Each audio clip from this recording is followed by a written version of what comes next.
Les voy a compartir una de mis primeras maestras, mi mamá.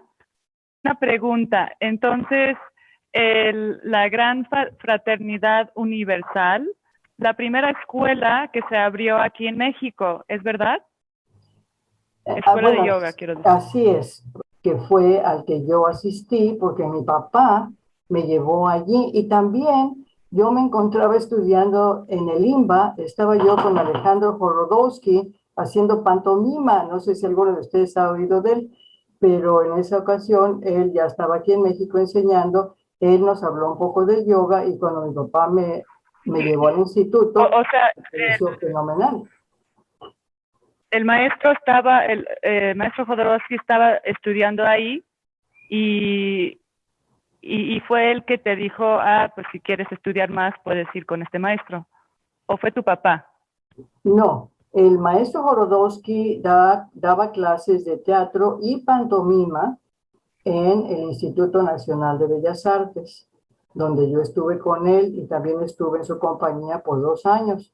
Pero él nos daba clases con herramientas de autoconocimiento y mencionaba mucho la práctica de yoga. Él había recién llegado de Francia con su maestro Marcel Marceau.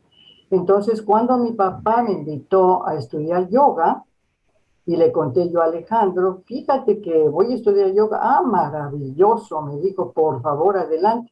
Entonces, con todo ese entusiasmo, yo comencé mi práctica de yoga, pero cuando yo practiqué mi primera y segunda clase de yoga y pude hacer halasana, ustedes ya saben cuál es halasana, se me invirtió totalmente mi mundo, me sentí que yo ya había encontrado lo que yo quería y desde ese momento me dediqué al yoga.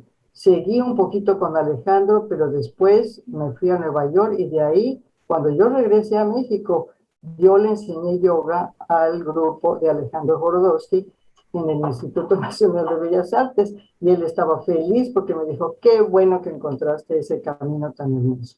Pero sí, la Gran Fraternidad Universal fue la primera organización, y digo organización porque había un orden, no era nada más un poquito aquí y un poquito allá, sí, era con orden, Claro, está haciéndose con orden.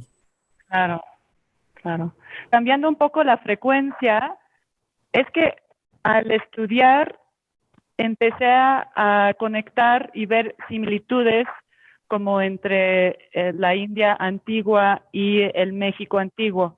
Cosas que mami, tú me has comentado de las culturas ancestrales de aquí y veo que hay unas conexiones. Puse como una lista aquí eh, de unos ejemplos para que nos comentes o también si tienes otros ejemplos de unas similitudes.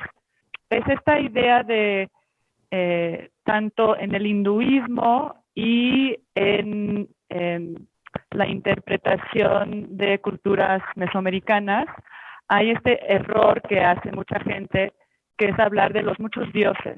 Ah, es que ellos tenían todos estos muchos dioses, tenían muchos dioses, ¿no?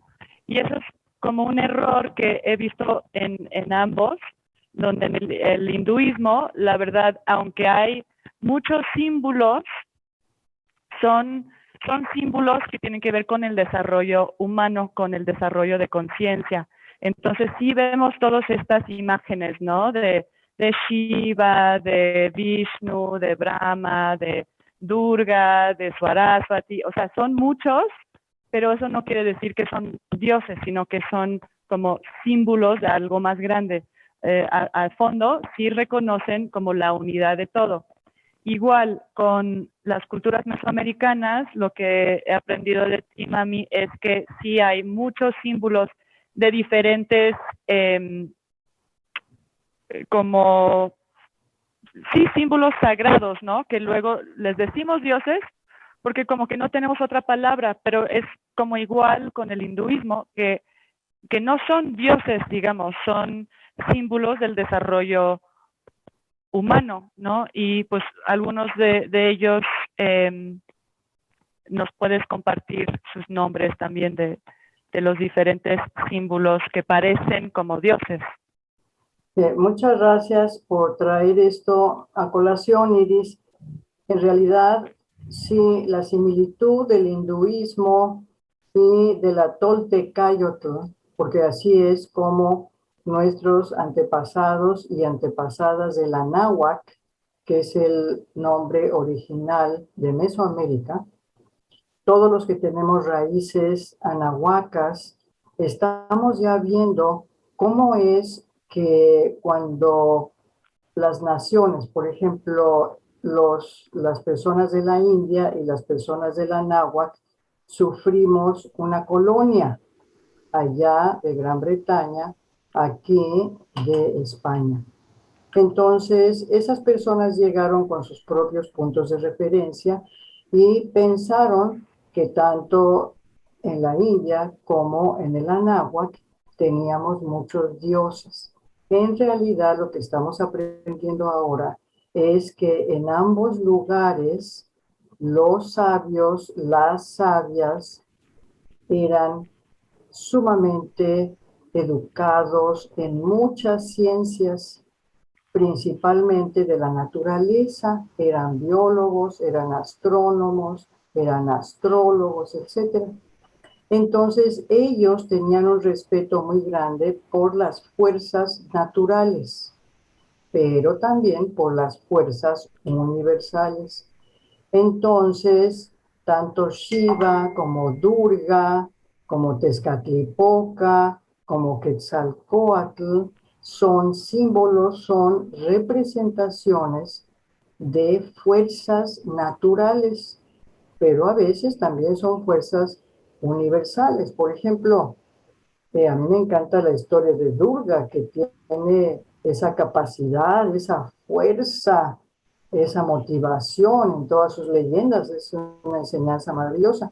En el caso de Tezcatlipoca, cuando llegaron los europeos a invadir el Anáhuac, pensaban que Tezcatlipoca le dieron la referencia de que era, pues lo único que tenían ellos de punto de referencia es que era el diablo, porque tenían su religión también, pero realmente Tezcatlipoca está simbolizando los diferentes niveles de la mente. Hay un Tezcatlipoca rojo, hay un Tezcatlipoca azul, hay un Tezcatlipoca negro, y cuando los europeos vieron el negro se asustaron, porque como venían de la época medieval, entonces únicamente relacionaban con su religión, con sus creencias religiosas, pero ahora afortunadamente ya se está esclareciendo todo esto. Por eso vemos la similitud de las fuerzas del hinduismo y las fuerzas del anáhuac. Y tú pusiste aquí cómo se extienden los oídos, unos puntos en las orejas, tanto en el budismo como en la tradición anahuaca, para escuchar mejor. Eso es Sí, bien sí, déjame personal. nomás mencionar eso. Este, ¿Han visto estas imágenes de Buda donde tiene como los oídos extendidos hacia abajo así? ¿Sí? Pues eso es como una simbología del escuchar y en la cultura tolteca también usaban, eran espinas de maguey, ¿verdad, mami? Así es, así es. Espinas de maguey, para poco a poco ir también estirando la parte de abajo de la oreja con la misma meta de esta simbología del poder escuchar mejor. ¿Es así? Así es, y como también es un meridiano, las personas que sepan un poquito de medicina china también van a poder hacer esa conexión, porque también, pues todas las culturas, es que hay culturas en el planeta que todas ellas originaron su propio conocimiento autónomamente, no le copiaron a ningún otro país. La China es uno, Egipto es otro, la India es otro, nosotros, el Anáhuac, somos otro, Mesopotamia, y el Tihuantinsuyo, que es el chakra de Sudamérica. Entonces, en todas esas regiones, por eso hay muchas coincidencias, porque llegábamos todos a lo mismo, aunque no copiábamos, pero llegábamos al mismo punto de conocimiento, lo cual es hermoso, porque no había, no hay que competir, todos tenemos casi igual. Claro, claro. Sí, el otro que pongo aquí, que ya lo has mencionado, es similitud entre como Shiva y Durga, o sea, de un conocimiento como más europeo al empezar a estudiar y entender la cultura de la India, dices, ay, pero como un dios es el destructor, así que fuerte, ¿no? Te pones un poco, la gente les asusta, ¿no? Y Durga, Parvati también, las destructoras, ¿no? Cómo son ellas tan importantes en esta cultura y lo ven un poco con miedo, igual como dices, como vieron a Tezcatlipoca, especialmente Tezcatlipoca, la versión negro, eh, y lo que veo es que es totalmente otra forma de ver las cosas, no es violencia, ¿no? No es agresión, no es la destrucción como lo hemos estado viendo como ahorita, ¿no? De lo que está pasando, sino que esos símbolos tienen que ver con la destrucción de nuestras propias limitaciones, de nuestro propio ego, de nuestra propia ignorancia, de las ilusiones, porque yo creo que ambas culturas, tanto aquí como en la India, podían reconocer que el peligro más grande en el desarrollo de la conciencia son nuestras propias ilusiones, nuestro propio importancia personal, nuestros propios como miedos o emociones que nos dominan, ¿no? Y que, como dijiste anteriormente, cómo se puede, bueno, los ancestros de aquí hablaban de cómo someter esos eh, esos demonios. Y es así como lo ves tú, mami.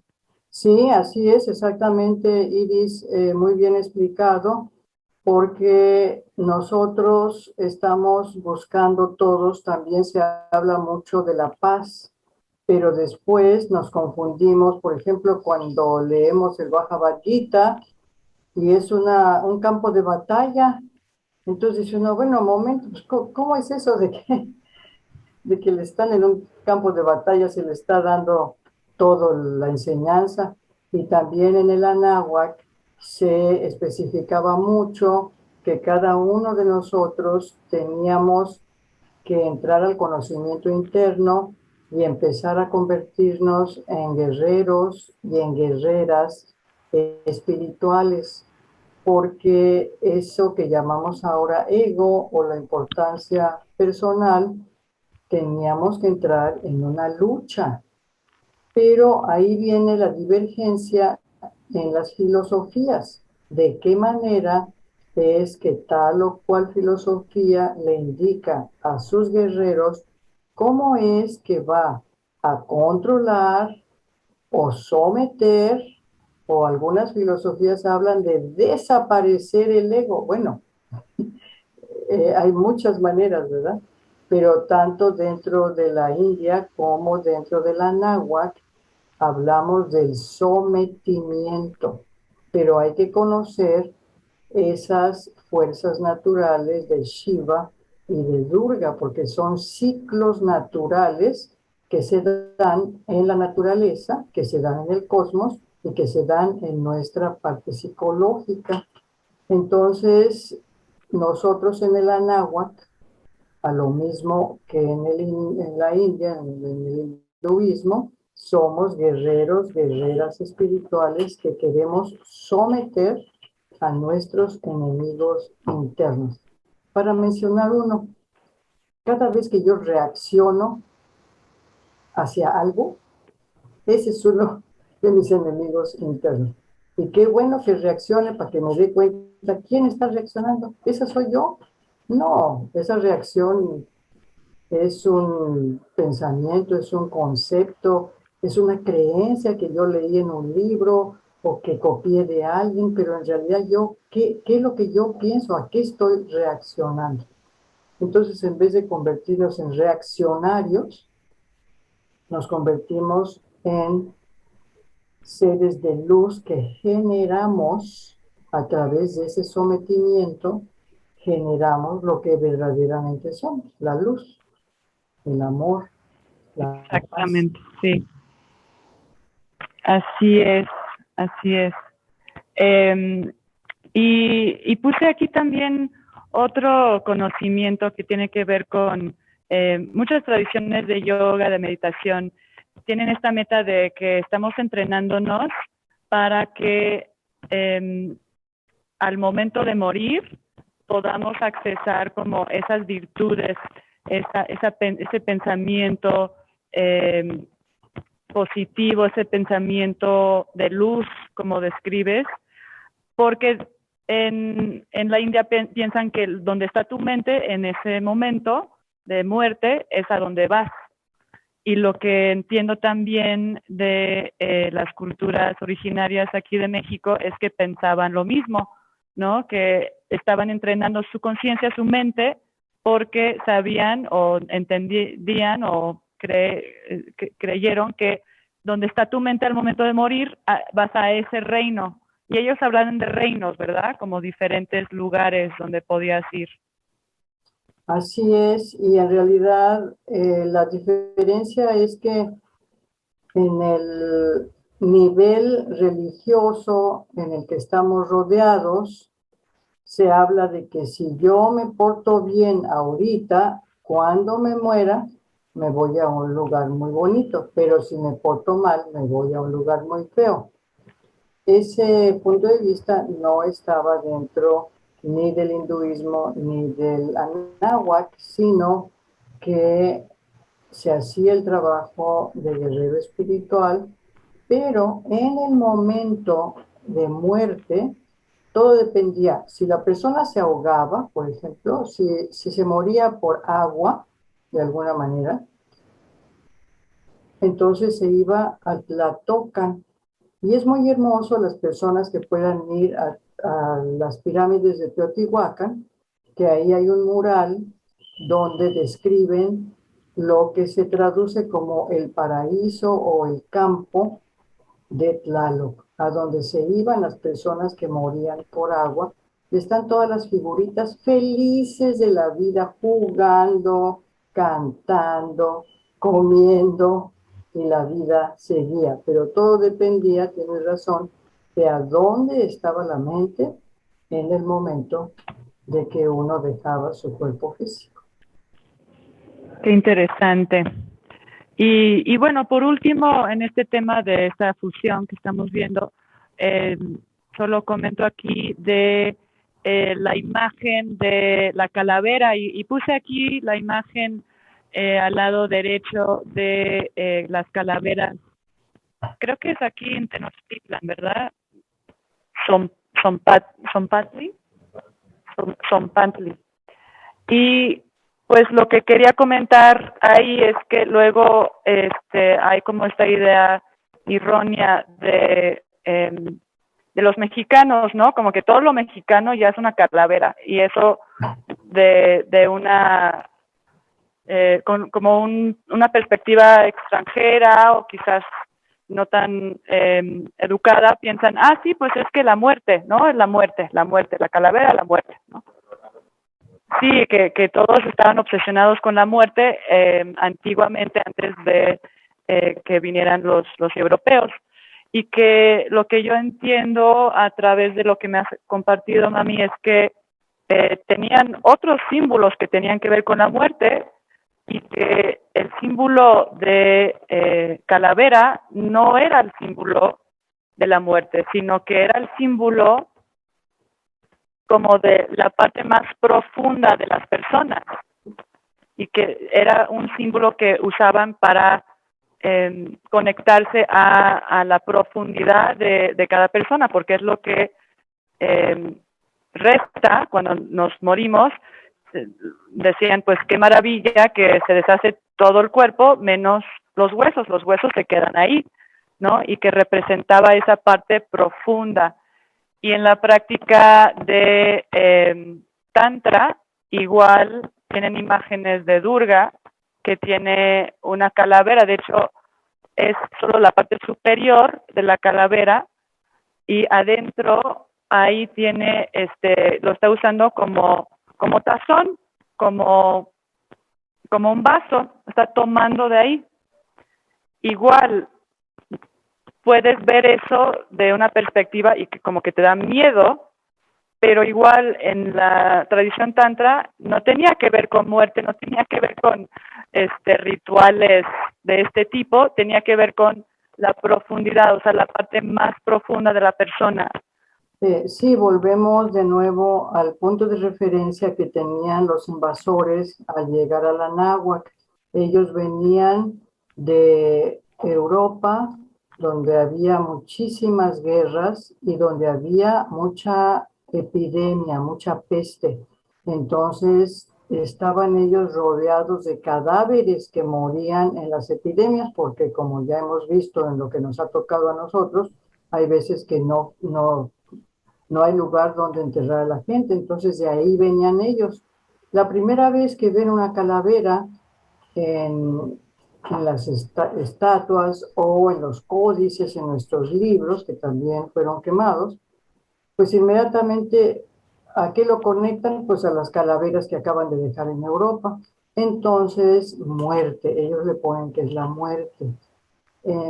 Para nuestros antepasados en el Anáhuac, no representaba eso, representaba exactamente lo opuesto, representaba de dónde viene la vida del Mictlán. Entonces, ese cuerpo óseo que tenemos todos, entonces, para nuestros antepasados, estudiaban el cuerpo óseo, la médula de los huesos, que es de donde viene, ahí se genera nuestra vida porque se genera nuestra vitalidad. Allí, en esa médula, que mucha gente se come tacos de médula también, ¿por qué? Porque le dicen que es muy nutritiva. Entonces, esa médula es la que genera nuestra vitalidad, genera nuestra sangre. Para los antepasados, tanto en el hinduismo como en el anáhuac, los huesos, la osamenta de los sabios muchas veces era guardada con mucho respeto. ¿Por qué? Porque ellos sabían que esa persona ya había dejado su osamenta, su esencia, su espíritu estaba en un mejor lugar de reposo, pero de ninguna manera representaba la muerte. Para nuestros antepasados, ese Zompantli era una celebración a la vida y también es una cuenta matemática para aquellos que estamos estudiando las matemáticas del calendario del Tonalpohualli, nos enseñan que también son cifras matemáticas. Tu papi y yo anoche vimos una película de la India, muy antigua, que nos gusta mucho. Y en el principio de la película salieron unos músicos y traían una flauta de un hueso humano. Entonces las personas que ven eso dicen, ay, qué salvajes, pero bueno, qué primitivos, ¿no? Que es como nos veían los europeos cuando llegaron a la náhuatl. Ay, no, estos no saben nada, pero bueno, pobrecitos, lo que traían era su punto de referencia, no traían algo más. Todo eso ya pasó, por 500 años fuimos colonizados, igual que la India. Y en este momento la India está trayendo su mejor enseñanza de yoga, de Ayurveda al público. Lo mismo el Anáhuac, en estos momentos ya también estamos trayendo ya a través de los maestros tradicionales lo mejor de nuestra sabiduría con la Toltecayotl.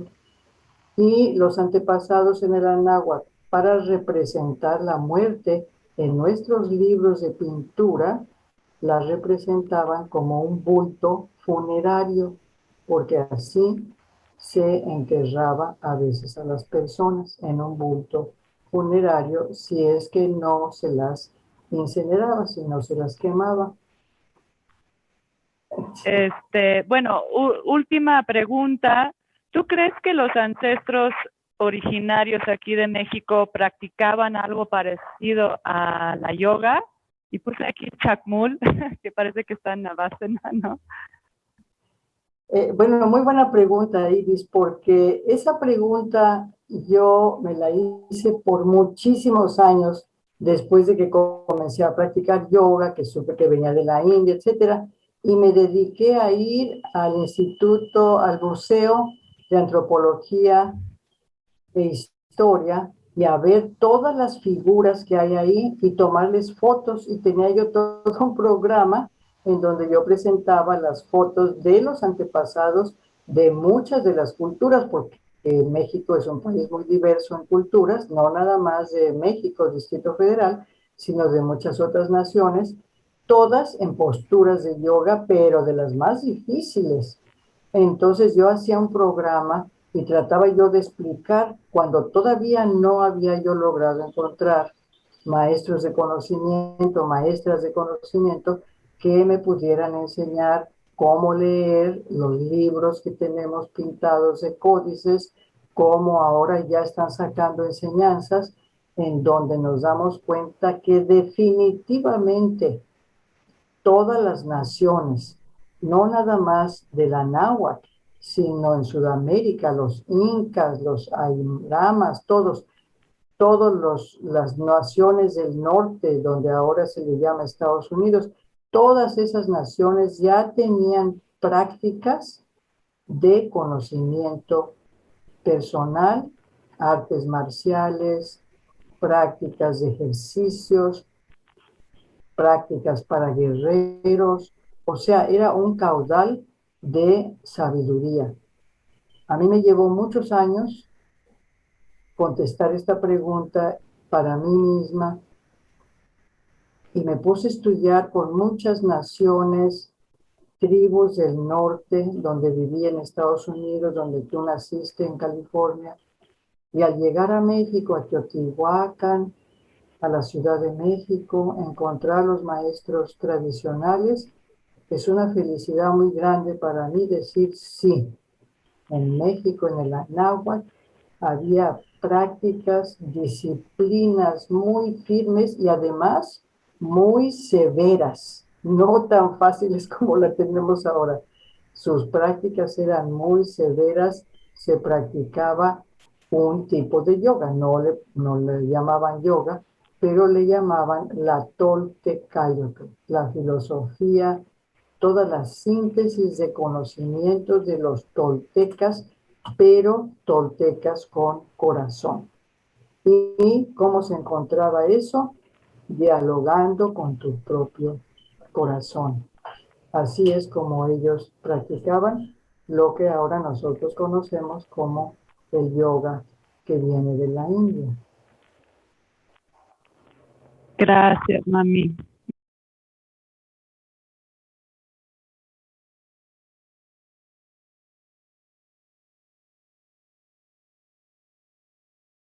Iris, ¿me permites un comentario? Sí, claro, adelante, mami. Lo que acaba de decir la persona que habló antes de mí, no sé su nombre, Paula. mencionó la palabra liberación, que usamos mucho en el yoga, que queremos alcanzar la liberación. Entonces es algo muy hermoso. Yo en un principio decía, pues, ¿qué es eso de la liberación? ¿Voy a estar en samadhi todo el tiempo? ¿O qué? ¿De qué se trata la liberación? Y todos vamos aprendiendo mucho de esa liberación. Y nada más quisiera yo decir que también después de alcanzar esa liberación, ya sea emocional, mental, de la importancia personal, lo que sea, entonces viene el siguiente reto, que es la responsabilidad. Una vez que yo ya logré el autocontrol, que logré mi desarrollo, que logré la liberación, ¿y ahora qué hago con eso? Ah, pues entonces nuestros antepasados decían que tomábamos la responsabilidad de ser coayudantes del cosmos. Por eso es que ellos se sentían como parte de las fuerzas naturales e universales. Podemos compararlo a lo que hacen los bodhisattvas que ustedes ya han estudiado, que su propósito es regresar para ayudar a la liberación de todos los seres humanos. Pero para dar otra similitud que tú estabas mencionando entre una filosofía y la otra, porque una vez que ya alcanzamos la salud, ya alcanzamos, ¿y ahora qué hago con todo esto? Ah, pues al servicio del desarrollo del ser humano. Lazo Camate. Lazo Camati, mami. Muchas gracias.